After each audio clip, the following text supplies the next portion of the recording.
Halo semuanya, ini kita mau belajar tentang audit. Nah, yang pertama itu, mengapa sih kita perlu belajar tentang audit?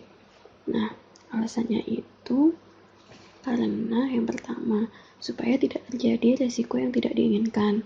Kemudian yang kedua, meningkatkan pengamanan aset. Nah, pengamanan aset ini contohnya misalkan sering terjadi kehilangan data, kebocoran data, kayak gitu.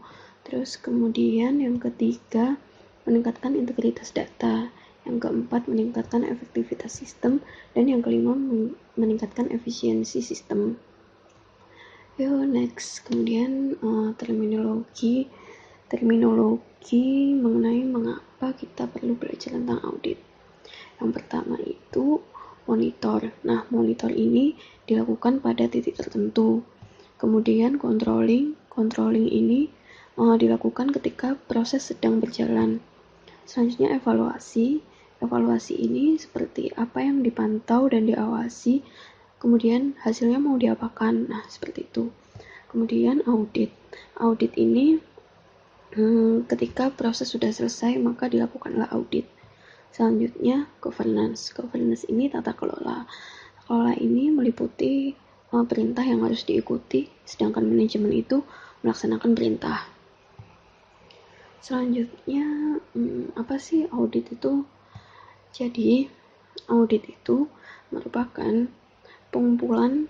proses pengumpulan dan pengevaluasian bukti-bukti untuk menentukan proses organisasi dalam mencapai tujuan dari organisasi itu sendiri.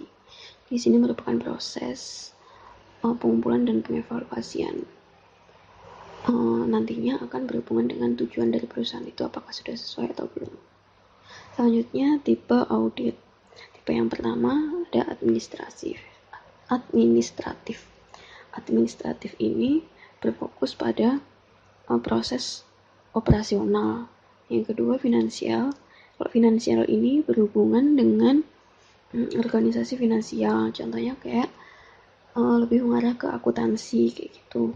Kemudian forensik ini fokus kepada recovery dan informasi teknologi gitu.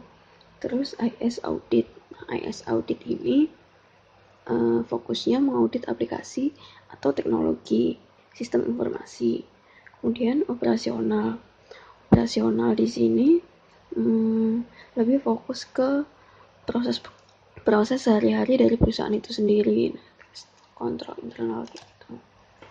Kemudian lanjut ke auditis ini yakni orang yang diaudit. Siapa sih orang yang diaudit itu?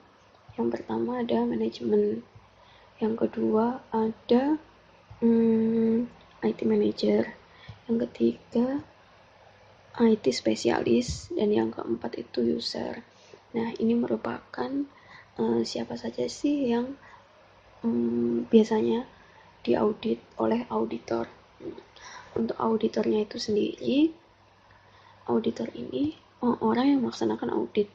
Contohnya di sini dibagi dua, yakni internal dan eksternal. Kalau internal ini berasal dari perusahaan itu sendiri.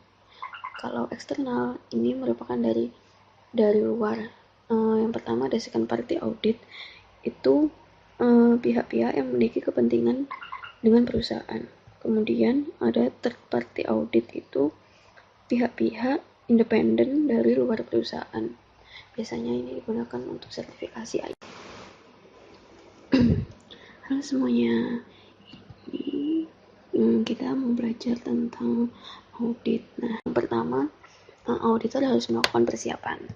Yang kedua, auditor harus mereview dokumen-dokumen apa saja yang akan digunakan untuk diaudit. Kemudian, persiapan kegiatan on-site audit. Jadi perlu disiapin apa saja yang perlu disiapin untuk melakukan audit. Setelah persiapan selesai, maka dilakukanlah kegiatan proses audit itu sendiri.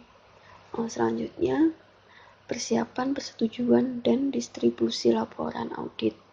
Ini juga perlu disiapkan. Kemudian, follow up audit. Selain itu juga dilakukan follow up terhadap audit yang telah dilakukan.